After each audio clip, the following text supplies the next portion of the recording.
نحمده ونستعينه ونستغفره ونؤمن به ونتوكل عليه ونعوذ بالله من شرور أنفسنا ومن سيئات أعمالنا من يهده الله فلا مضل له ومن يضلله فلا هادي له ونشهد أن لا إله إلا الله وحده لا شريك له ونشهد أن سيدنا ومولانا محمدا عبده ورسوله أرسله بالحق بشيرا ونذيرا وداعيا إلى الله بإذنه وسراجا منيرا أعوذ بالله من الشيطان الرجيم بسم الله الرحمن الرحيم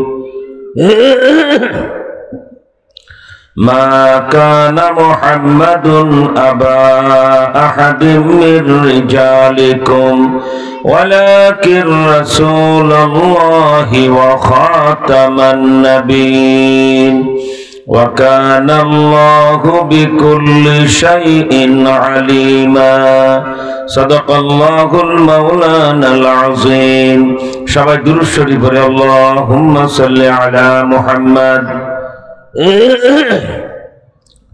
كما صليت على إبراهيم وعلى آل إبراهيم إنك حميد مجيد اللهم بارك على محمد وعلى آل محمد كما باركت على إبراهيم وعلى آل إبراهيم إنك حميد مجيد sound box বন্ধ শুধু mic দাও আল্লাহ সাউন্ড বাড়াও اللهم بارك على محمد وعلى آل محمد كما باركت على إبراهيم وعلى آل إبراهيم إنك حميد مجيد الحمد لله তোমার সাউন্ড তো সুন্দর হইতেছে না আল্লাহ পাকের বান্দা জনাবে রাসূলুল্লাহ সাল্লাল্লাহু আলাইহি ওয়াসাল্লামের উম্মতগণ আল্লাহ সুবহানাহু ওয়া তাআলা মাহে রমজানকে সামনে নিয়ে মিল্কিপাড়া মাদ্রাসায় আমাদেরকে বার্ষিক মাহফিলে বসার তৌফিক দিয়েছেন আমরা শুকরগুজার হচ্ছি আলহামদুলিল্লাহ আল্লাহু আকবার আল্লাহ পাকের দরবারে আমরা লক্ষ কোটি শুকরিয়া আদায় করছি এই মাইক কেন কেন করে কাকে মাইকের আওয়াজ মিষ্টি হবে কি এমন কেন হ্যাঁ আল্লাহর দরবারে আমরা শুকরগুজার হচ্ছি আল্লাহ আমাদেরকে মুসলমান হওয়ার তৌফিক দিয়েছেন শুকরিয়াতান বলি আলহামদুলিল্লাহ আরো শুকরগুজার হচ্ছে আল্লাহ পাক আমাদেরকে কোরআনে কারীমের মতো কিতাব দিয়েছেন নবী করিম শিরোমণি মুহাম্মদ সাল্লাল্লাহু আলাইহি ওয়াসাল্লামের উম্মত হওয়ার তৌফিক দিয়েছেন সকলেই সমস্বরে শুকরগুজার হচ্ছে আলহামদুলিল্লাহ খুব সংক্ষিপ্ত সময়ে দুইটি বিষয় আপনাদের সামনে কথা বলবো একটা হলো সুন্নতে রাসূল আর একটা আকীদায়ে খাতমে নবুয়ত সুন্নতে রাসূল এমন একটি গুরুত্বপূর্ণ বিষয় যার উপরে উম্মত আমল করতে না পারলে তার নাজাতের কোনো রাস্তা নেই প্রত্যেক ক্ষেত্রে আমাদের প্রিয় নবী সাল্লাল্লাহু আলাইহি ওয়াসাল্লামের সুন্নাত আছে আপনারা জানেন হাঁটা চলা উঠা বসায় চলায় ফেরায় সব ক্ষেত্রে নবীজির সুন্নতের উপরে আমল করতে পারলে আশা করা যায় বিনা হিসাবে জান্নাতে যাওয়া যাবে আলহামদুলিল্লাহ বলেন এই দুইটি বিষয় বলার আগে আপনাদের সামনে দুইটি বিষয় দৃষ্টি আকর্ষণ করব প্রত্যেক দিন তিনটা চারটা মাহফিলে আমরা আহ্বান করি কারণ মুনাফিকদেরকে ওয়াজ শোনায় লাভ নাই যারা ওয়াজ শুনবে উলামায়ে কেরামদের আর তারা অর্থনীতি সমাজনীতি রাজনীতি করবে ইহুদি খ্রিস্টানদের নিয়মে এই সকল মুনাফিকদের মুসলমানদেরকে ওয়াজ শোনায় কোনো লাভ নাই ঠিক কিনা আমরা জেলখানা থেকে বের হয়ে সিদ্ধান্ত নিয়েছি 2040 সালের মধ্যে যেহেতু বাংলাদেশ পরিপূর্ণ ইসলামী রাষ্ট্র হয়ে যাবে, কেউ ঠেকাইতে পারবে না, আলহামদুলিল্লাহ বলেন।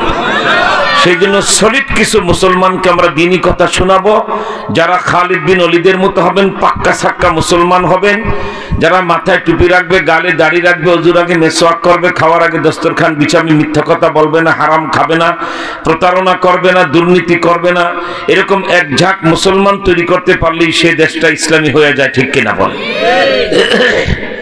এই কথাগুলি বলার আগে দুইটা বিষয় আপনাদেরকে আমার পছন্দ হয় কিনা দেখি, তাহলে কথা বলবো। একটা বিষয় হলো, আমরা আমাদের এই যে আজকে বাংলাদেশে মুন্সিগঞ্জে মিল্কিপাড়া মাদ্রাসায় আলোকসজ্জিত প্যান্ডেলে আমরা শীত বস্ত্র গ্রহণ করে একটি মাহফিল শোনার জন্য বসেছি। ঠিক এই সময় নিরপরাধ ওই আরব ভূমির ফিলিস্তিন এবং গাজার মুসলমানের রক্ত নিয়ে ইহুদির বাচ্চারা হুলি খেলা খেলছে, ঠিক কিনা বলে? একজন মুসলমান হিসাবে কারি এটা কোনো ব্যক্তি এটা ধৈর্য ধারণ করা সম্ভব না। কারণ এই ইহুদি কারা, আপনারা কোরআন শরীফ যদি তেলাওয়াত করতে নাও জানেন, আলহামদুলিল্লাহ সূরা যাবে না, একটু পরে আলহামদুলিল্লাহ সূরা জানে না এমন মুসলমান খুঁজে পাওয়া যাবে না, ঠিক কিনা? তো সূরা ফাতিহার মধ্যে শেষ আয়াতে আপনারা কি পড়েন? গায়রিল মাগদুবি আলাইহিম ওয়ালাদ-দাল্লিন। এই মাগদুব মানে আওয়ামী লীগ না, আর দাল্লিন মানে বিএনপি না। সারা দুনিয়ার মুহাদ্দিসিনে কেরাম, মুফাসসিরিনে কেরাম একমত, মাগদুব মানে ইহুদি, দাল্লিন মানে খ্রিস্টান। অর্থাৎ আল্লাহর কোরআন এদের তীব্র সমালোচনা করলো। মাগদুবের অর্থ হলো লানতপ্রাপ্ত, অভিশপ্ত, গজবপ্রাপ্ত, আর দাল্লিন হলো পথভ্রষ্ট, রাস্তাহারা, গোমরা। এই দুই জাতির তীব্র সমালোচনা করার পাশাপাশি আল্লাহর কোরআনে আরেকটা জাতির সমালোচনা এসেছে, সেটা হলো প্রতিমা পূজারী, যারা আল্লাহকে বাদ দিয়ে বিভিন্ন মূর্তি পূজা করেন। এদের ব্যাপারে কোরআন বলছে ইন্নামাল মুশরিকুনা নাজাস, মুশরিকরা হলো নাপাক, ঠিক কিনা বলে? এই তিন জাতির তীব্র সমালোচনা এসেছে। এবং আমরাও একটু যদি নুন দিয়া ভাত খেয়ে চিন্তা করেন, দেখবেন গেল কয়েকশো বছরে এই প্রতিবেশী রাষ্ট্রের যারা ধারক বাহক হিন্দু, আর ইসরায়েলের ইহুদি, আর আমেরিকা আর ইউরোপের খ্রিস্টানরা মিলে মুসলমানদের সবচেয়ে বেশি ক্ষতি করছে, ঠিক কিনা? মুসলমানদের রক্ত নিয়ে তারা হুলি খেলা খেলে। এই জন্য এই তিন চক্রই আসলে মুশরিক। কারণ ইহুদিরা উযাইর আলাইহিস সালাতু ওয়াস সালামকে আল্লাহর বেটা বলে তারা মুশরিক হয়ে গেছে। খ্রিস্টানরা ঈসা নবীকে আল্লাহর বেটা বলে তারাও মুশরিক হয়ে গেছে, মানে আল্লাহর সাথে শরীক স্থাপন করে। সুতরাং প্রতিমা পূজারী হিন্দু আর ইহুদি খ্রিস্টান, বাংলায় প্রবাদ বাক্য আছে, চোরে চোরে হালি, এক চোরে বিয়ে করলে ছয় চোরের শালি, ঠিক কিনা বলেন? সুতরাং ইসলাম ধ্বংসে এই যে তিনটা সম্প্রদায়, হিন্দু, ইহুদি আর খ্রিস্টান, আল্লাহর কোরআনে নির্দেশ এসেছে লা তাত্তাখিযু আদুফি ওয়া আদুওয়াকুম, হে মুসলমানরা তোমরা আমি আল্লাহর শত্রু আর মুসলমানদের শত্রুদের সাথে বন্ধুত্ব করবা না। আমরা দেখতে পেলাম এই তিন জাতি মুসলমানদের সবচেয়ে বেশি, এই গেল 3 দশক ধরেন 30 বছর ধরে, সেই 90-এর দশক থেকে শুরু করে আমাদের বাগদাদ শহর মুসলমানদের হৃদয়ের মাঝে এটা একটা লাইট হাউস, বাতিঘর। কারণ প্রত্যেকটা মুসলমান বড় পীর আব্দুল কাদের জিলানী রাহমাতুল্লাহ আলাইহিকে শ্রদ্ধার নজরে দেখে, ঠিক কিনা বলে? কি বলেন, ঠিক না? নাম শুনলে মানুষ বলে বড় পীর আব্দুল কাদের জিলানী। এবং বাগদাদ শহরে উনি ছাড়া 2000 নবীর কবর আছে বাগদাদে। সেই বাগদাদকে বোমা মেরে তামা বানিয়ে দিয়েছে খ্রিস্টানদের হোতা আমেরিকা, এবং গোটা ইরাক দেশটাকে ধ্বংস করে দিয়েছে তারা। লিবিয়া ধ্বংস করেছে, বিভিন্ন মুসলমানদের দেশের উপরে হামলা করেছে তারা। এরপরে রয়ে গেল প্রতিবেশী রাষ্ট্র হিন্দু। ইতিহাস লম্বা বলার সময় আপনাদের সামনে আমার নাই, অন্তত এতটুকুন বুঝতে হবে। এবং জানেন আপনারা, ভারত উপমহাদেশ আমরা 850 বছর মুসলমানরা শাসন করেছে। এই 850 বছরে একজন হিন্দুকেও অন্যায় করে কোন মুসলমান রাজা হত্যা করে নাই, ঠিক কিনা বলেন? বরং আপনারা মুঘলদের 300 বছরের রাজত্ব বলেন, সুলতানাত বলেন, ইতিহাস পড়লে দেখবেন হিন্দুদেরকে বড় বড় পদে মুসলমানরা বসাইতেন। কে বলেন, ঠিক না?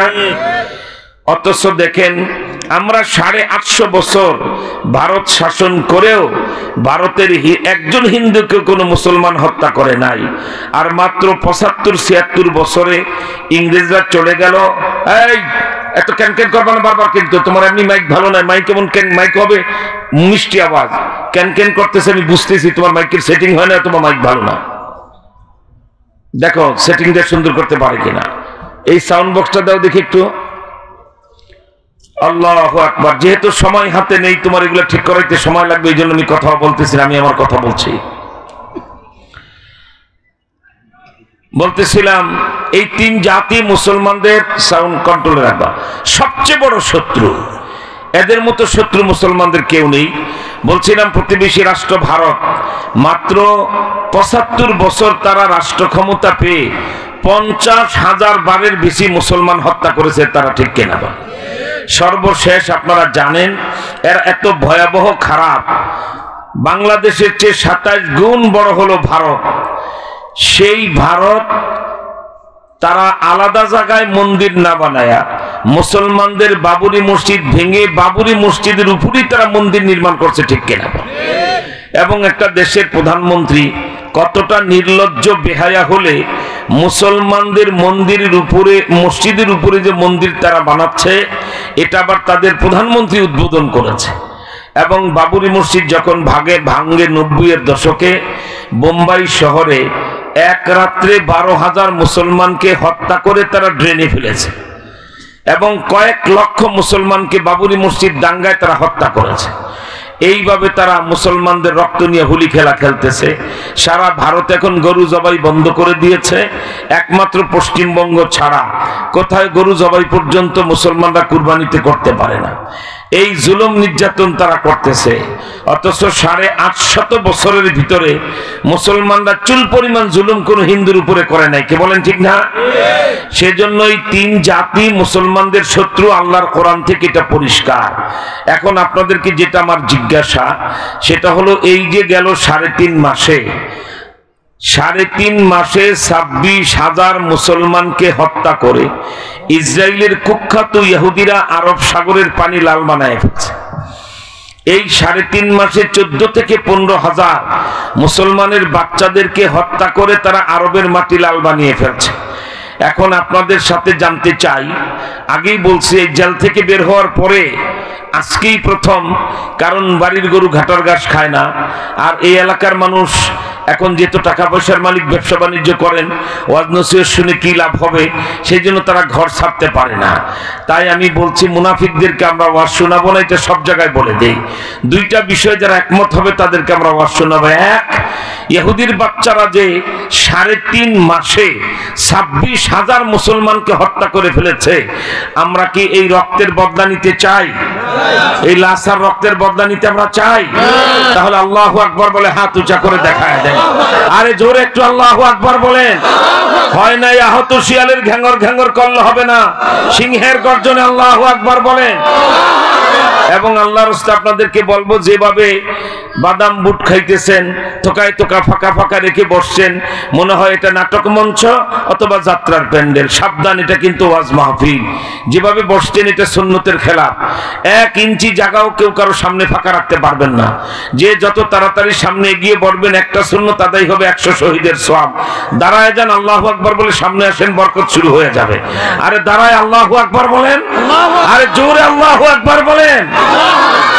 একবারে মৌচাকের মতো সামনে জমে বসে, এই ফাঁক ফোঁকো রাখতে পারবেন না, সেন একদম মৌচাকের মতো সামনে জমে বসেন, খুব তাড়াতাড়ি করেন। আল্লাহ তুমি কবুল করো বলেন আমিন।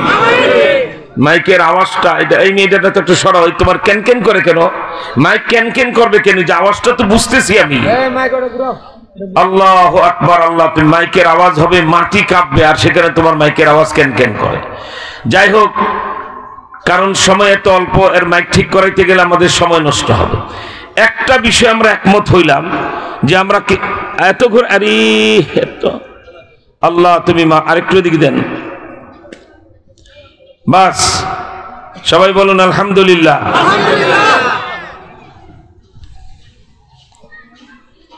একটা বিষয় হলো, আমরা ইসরায়েলের ইহুদিদের এই রক্তের বদলা নেব 2টা পদ্ধতিতে। আরেকটু দিকে দেন। একটু নিচে টান দেন, নিচে টান দেন, হরেন দিদি আমার দিকে যায়, একটু নিচে হালকা করে আস্তে টান দেন, এদিকে একটু দেন। আলহামদুলিল্লাহ, বাস বসেন, এর চেয়ে ভালো আর হবে না। এটা একমত আমরা হইলাম যে যে কোনো মূল্যে মুসলমানদের রক্তের বদলা আমাদের নিতেই হবে, বলেন ইনশাআল্লাহ। এটার দুইটা পদ্ধতি, একটা হলো হযরতের শাহজালালের পদ্ধতি, আর একটা হলো আমাদের স্বদেশী পদ্ধতি। হযরতের শাহজালালের পদ্ধতি হলো, এখন সাউন্ডিও এখন থেকে প্রায় 800 বছর পূর্বে প্রত্যেকটা মুসলমান জানেন, আমাদের এই বাংলাদেশের সিলেটে একজন মুসলমান তার ছোট্ট কচি বাচ্চার আকিকায় একটা গরু জবাই করেছিল, ঠিক কিনা বলে? এই খবর গোরগোবিন্দ রাজা, হিন্দু রাজা শুনে ওই মুসলমান ব্যক্তিকে তার দরবারে ডেকে নিয়ে জিজ্ঞাসাবাদ করে যখন জানতে পারলো এই মুসলমান ব্যক্তি গরু জবাই করে তার ছেলের আকিকা করেছে, এই গোরগোবিন্দ রাজা, হিন্দু রাজা, সে বলল তোমার এই ছেলেকে নিয়ে আসো যার আকিকা তুমি করেছো। আনার পরে নির্দয় ভাবে, নির্মম ভাবে তার রাজপ্রাসাদে মুসলমানের বাচ্চাটাকে হত্যা করে টুকরা টুকরা করে সুতায় গেঁথে গাছের ডালে ডালে ঝুলিয়ে দিয়েছে পাখির খাদ্য বানাতে। কত বড় হিংসুক জাতি, মুশরিক জাতি! যদি কোনো মুসলমানের ভিতরে ন্যূনতম ঈমান থাকে, ইহুদি খ্রিস্টান আর প্রতিমা পূজারী মূর্তি পূজক জাতির সাথে কখনো বন্ধুত্ব করতে পারে না, ঠিক কিনা? এই কথা বলেন না কেন? কি বলেন, ঠিক না? এই কথা 4000 মাইল দূরে হযরত শাহজালাল মুজাররাদি ইয়ামানি, উনি পাহাড়ের গুহায় আল্লাহ প্রেমে মত্ত ছিলেন। তিনি মুরাকাবা মুশাহাদা করেন, তিনি খানকার লোক, আল্লাহ প্রেমের লোক, তিনি ওয়াসিল মুসিল, অর্থাৎ এমন আল্লাহর ওলি হযরত শাহজালাল, তিনি আল্লাহ পর্যন্ত পৌঁছে গেছেন। কেউ যদি তার হাতে হাত দিয়ে বয়াত হন, তাকেও আল্লাহ পর্যন্ত পৌঁছাইতে পারেন, এমন আল্লাহর ওলিদেরকে বলা হয় মুসিল। আলহামদুলিল্লাহ বলেন। রওজায়ে আতহার থেকে হযরত শাহজালাল মুজাররাদি ইয়ামানি এই নির্দেশ পেলেন, শাহজালাল তুমি খানকায় পাহাড়ের গুহায় আল্লাহ প্রেমে মত্ত রয়েছ, আর বাংলার সিলেটে আমার একজন ছোট্ট উম্মতের আকিকায় গরু জবাই করার কারণে ওই মুসলমান বাচ্চাটাকে হত্যা করে গোরগোবিন্দ রাজা তাকে টুকরা টুকরা করে গাছে ঝুলিয়ে রেখেছে। খানকা ছাড়ো, এই মুহূর্তে তুমি বাংলায় চলে যাও, যাই ওই রক্তের বদলা আনো। আল্লাহু আকবার। খুব সংক্ষিপ্ত ভাবে ইতিহাসটা ভালো করে বুঝার চেষ্টা করেন। 4000 মাইল দূরে সুদূর ইয়ামান থেকে হযরত শাহজালাল মুজাররাদি ইয়ামানি, যিনি সিলেটে এখনো ঘুমায়, ঠিক কিনা বলেন? তিনি 360 জন সফর সঙ্গী নিয়ে চলে আসলেন ইয়ামানে। ইয়ামান থেকে সোজা বাংলায় এসে আমার বাংলাদেশের সিলেটের সুরমা নদীর তীরে তিনি যাত্রা বিরতি করলেন।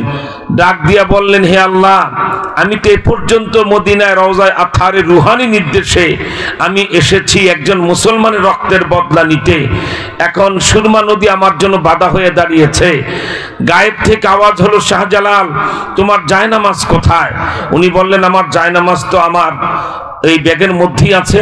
বললেন, শাহজালাল, আসমান থেকে বিকট শব্দ আওয়াজ হলো, শাহজালাল তোমার জায়নামাজ ব্যাগ থেকে বের করে সুরমা নদীতে ছেড়ে দাও, এটাকে আমি পারাপারের নৌকা বানায় দেবো। সুবহানাল্লাহ বলেন। আল্লাহু আকবার। মুসলমান ভালো করে বুঝার চেষ্টা করবেন, বিশ্বজয়ের সময় আসতেছে, চিন্তার কোনো কারণ নাই। আল্লাহ চাহে তো অল্প কিছুদিনের যুদ্ধে ইহুদিদের বিরুদ্ধে বিশ্বযুদ্ধ হবে, মুসলমানরা জয়যুক্ত হবে, গাছের আড়ালে ইহুদি লুকাবে, গাছের জবান খুলে যাবে, তাও হাদিস শরীফে আছে। আল্লাহু আকবার বলেন। হযরত শাহজালাল মুজাররাদি ইয়ামানি রাহমাতুল্লাহি আলাইহি তিনি ওই জায়নামাজ নদীতে ছাড়লেন। এদিকে গোরগোবিন্দ রাজার 1 লক্ষের মতো নিয়মিত সেনাবাহিনী, এই 1 লক্ষ সেনাবাহিনী তাদের ঢাল, কাতরা, টেটা, আমাদের দেশীয় তখনকার আমলে যত অস্ত্র, বাঙালি অস্ত্র সবই তাদের আছে, সংখ্যায় তারা 1 লাখ। অপরদিকে হযরত শাহজালাল মুজাররাদি ইয়ামানি রাহমাতুল্লাহি আলাইহির মাত্র 360 জন তার সফর সঙ্গী, ঠিক কিনা বলেন? নদীর ওই পারে মুসলমানদের এই সংখ্যা দেখে গোরগোবিন্দ রাজার সৈন্যরা তারা উল্লাস করতেছিল। হিন্দুরা উলুধ্বনি দেয়, আমরা মুসলমানরা আল্লাহু আকবারের আজান দেই, ঠিক কিনা বলে? এরা উলুধ্বনি দিতেছে, 360 জন আমরা পূজার প্রসাদ বানিয়ে ফেলবো, কিন্তু ওরা জানে না মুসলমানের মতো মুসলমান একজন হইলি যুদ্ধে জয় করা সম্ভব, ঠিক কিনা? হযরত শাহজালাল মুজাররাদি ইয়ামানির মাত্র 360 জন সফর সঙ্গী, আল্লাহু আকবার, এরা দেখতে পেল যে একটা কাপড়ের টুকরা সুরমা নদীতে ছেড়ে দিল, এটা প্রশস্ত হয়ে গেল। 360 জন একসাথে সেই কাপড়ে দাঁড়ায় গেল এবং এটা খুব দ্রুত গতিতে ওপার থেকে এই কি বলা আপনার গৌরগোবিন্দ রাজার প্রাসাদ চত্বর নদীর তীরে, সুরমা নদীর তীরে, এখন আপনারা জানেন এখানে এটা খুব দ্রুত আসতেছে। এই দেখে 1 লক্ষ হিন্দু গৌরগোবিন্দ রাজার সৈন্য অস্ত্র শস্ত্র সহ তাদের 7 তালা দুর্গের ভিতরে প্রবেশ করে লৌহ কপাট বন্ধ করে তারা রাম রাম বলে চিৎকার করতেছে। এটা আবার কোন জাতি যে একটা কাপড়ের টুকরা নৌকা নদীতে ফেলে সেটাকে নৌকা বানায় তারা পার হয়ে চলে আসতেছে। এই জাতির বিরুদ্ধে যুদ্ধ করা যাবে না। হযরত শাহজালাল মুজাররাদি ইয়ামানি 360 জন নিয়ে পারে এসে প্রথমে জোয়ার ভাটার পানিতে ওযু করলেন। ওযু করার পরে প্রাসাদ চত্বরে দাঁড়, বিশাল চত্বর, 1 লাখ সেনাবাহিনী কুচকাওয়াজ করতে পারে, তাহলে চত্বরটা কত বড় চিন্তা করেন। সেই বিশাল চত্বরে হযরত শাহজালাল মুজাররাদি ইয়ামানি রাহমাতুল্লাহ আলাই তার সেনাপ্রধান নাসের খান বলছে, আমিরুল মুজাহিদিন, হামলা শুরু করব, একটা লাঠি দিয়া কি লৌহ কপাট ভেঙে ফেলবো? হযরত শাহজালাল মুজাররাদি ইয়ামানি বলছে, নাসের খান, তোমাকে সেনাপতি বানিয়েছি, তুমি এত নির্বোধ রয়ে গেছো এখনো? আল্লাহর কোরআন না বলছে ইন্নামাল মুশরিকুনা নাজাস, মুশরিকরা পায়খানার মতো নাপাক, এই নাপাক শরীরে আমরা হাত দিয়ে হাত নাপাক করব? আল্লাহর ওলি যেমন কথা তার রুহানি তেমন, ঠিক কিনা বলে? তো নাসের খান বলছে, আমিরুল মুজাহিদিন, তাহলে আমি কি করব? বললেন, ফাআযিন, আযান দেওয়া শুরু করো। আল্লাহু আকবার। হযরত শাহজালাল মুজাররাদি ইয়ামানির হুকুমে ওনার সেনাপ্রধান নাসের খান আযান শুরু করলেন। আল্লাহু আকবার, আল্লাহু আকবার, আযান শুরু করে দিলেন। মুসলমানদের যুদ্ধের প্রথম অস্ত্র আল্লাহু আকবার, সুবহানাল্লাহ বলেন। এদিকে শাহজালাল মুজাররাদি ইয়ামানির 360 জন যাদেরকে নিয়ে তার প্রাসাদ চত্বরে দাঁড়িয়েছেন, তারা দেখতে পেল যে সেনাপ্রধান আযান শুরু করা মাত্রই হযরত শাহজালাল তার বহন করা তরবারিটা, আরব দেশের লোক তখন সবসময় সাথে তরবারি বহন করতেন, 5 ফিট লম্বা। এখনো সিলেটে গেলে মাদ্রাসার পিছনে মোতাওয়াল্লির বাড়িতে একটা বিশাল গ্লাসের ভিতরে তরবারিটা সংরক্ষণ করা, এবং এই তরবারিটা দোনো দিকে ধার, ব্লেডের মতো 5 ফিট লম্বা। আল্লাহু আকবার। এবং আমরা যখন শাহজালাল বিজ্ঞান বিশ্ববিদ্যালয়ে নাস্তিক মুরতাদের ঘনঘটা হলো 90-এর দশকের পরে, আমরা ঘেরাও দিতে গিয়েছিলাম। আল্লাহর শুকর, আপনাদের দোয়া, একটা বিশেষ অলৌকিক কারণে হযরত শাহজালাল মুজাররাদি ইয়ামানির হাতের তরবারিটা আমার নিজের হাতে নিয়ে পরখ করার সুযোগ আল্লাহ দিয়েছিলেন। আলহামদুলিল্লাহ বলেন। দুধারা তরবারি, ব্লেডের মতো দোনো দিকে ধার, 5 ফিট লম্বা। ওই তরবারি হাতে নিলে এখনো যেন মনে হয় তরবারি ঢেকে বলে, হে মুসলিম, আমি কিন্তু শাহজালালের হাতে যেমন ছিলাম এখনো তেমন আছি, তোমরা ঈমান বানাও, ময়দানে নামো, আমি আগের মতো আবার কাজ করবো। আল্লাহু আকবার। হযরত শাহজালাল সেনাপ্রধান আযান দেয়, আর উনি তরবারিটা চামড়ার খাপ থেকে বের করে আল্লাহু আকবার বলে শূন্য উঁচু করে ধরলেন। এরপরে যখন তার সেনাপ্রধান শুরু করলেন, আশহাদু আন্না মুহাম্মাদার রাসূলুল্লাহ, হযরত শাহজালাল মুজাররাদি ইয়ামানি রাহমাতুল্লাহ আলাই ওই তরবারিটা ঊর্ধ্ব গমনে উঁচু করে আল্লাহু আকবার বলে নিচে একটা আঘাত করলেন শূন্য ফাঁকা জায়গায়। আল্লাহর ওলি হযরত শাহজালাল যখন নিচে আঘাত করলেন, কয়েক শত বছরে গৌরগোবিন্দ রাজার এই সকল মঠগুলি, তার এই দুর্গগুলি ফাটে না, ভূমিকম্পে ফাটে না, ঝড় তুফানে কিচ্ছু হয় না। কিন্তু হযরত শাহজালাল মুজাররাদি ইয়ামানি রাহমাতুল্লাহ আলাই শূন্যে যখন আল্লাহু আকবার বলে আঘাত করলেন, তার এই সমস্ত দুর্গগুলি হুড়মুড় করে ভাঙতে শুরু হয়ে গেছে।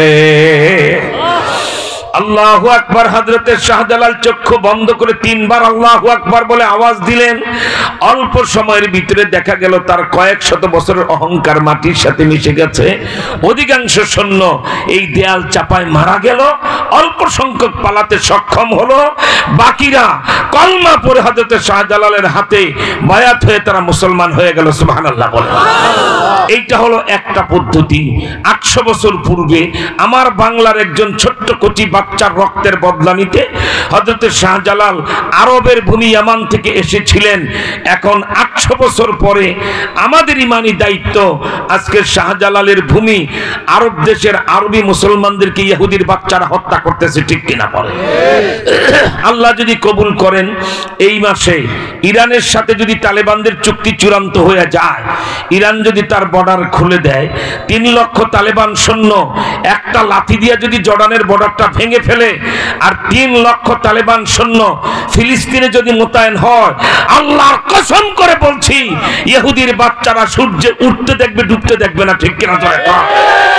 এটা যদি তালেবানরা শুরু করে দেয়, আল্লাহর ফজলে বাংলাদেশের 3 কোটি আর বর্তমান পৃথিবীতে 30 কোটি যুবক যাদের বয়স 30-এর নিচে একজন বাড়িতে বসে থাকবে না, সবাই তালেবানদের পিছনে মার্চ করবে, ঠিক কিনা?